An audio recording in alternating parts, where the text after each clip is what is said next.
今天爸爸不在教养区了，偷偷的给他做一道米食。做这个米食需要羊肉，去哪里找羊肉呢？哎，羊肉上门了，就吃荔枝吧，荔枝可以。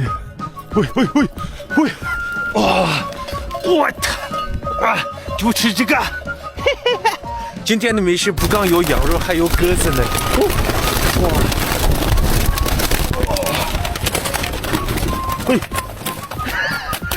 抓到了两只鸽子。胡萝卜。刚子肉的话，喀什那边吃的多。喀什那边做这个都是用炉子上面烤。这是荞麦菇，你们那边有没有这种？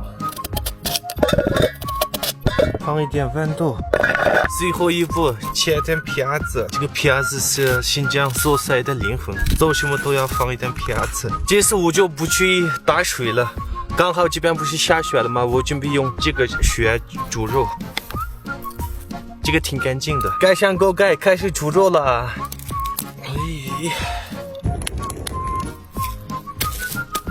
把我们的缸子就这样子摆起，哎，对，就摆在这里煮了，希望能成功。今天要不是羊丢了，刚子肉我也来想着跟爸爸一起做，刚好教一下他怎么做。今天我做了个小动作，等会儿给他一个惊喜。平时在这里放羊也挺辛苦的，今天就好好的教过一下他。刚子肉还没吃过吧？这个里面有小惊喜哦，你要吃哪一个？这个。天天吃羊肉吃腻了，今天来一点不一样的。我们的玉米呢？这是爸爸自己选的。哦，鸽子可以，我爸的运气可以呢。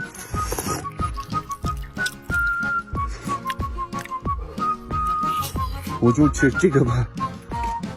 哇，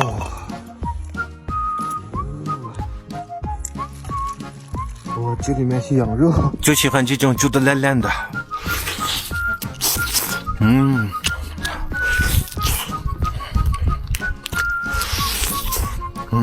胡萝卜。小马菇，我也吃个鸽子，不知道哪个里面有鸽子，现在开盲盒一样，这应该是鸽子吧？哇哦，在这里，你看这个脖子，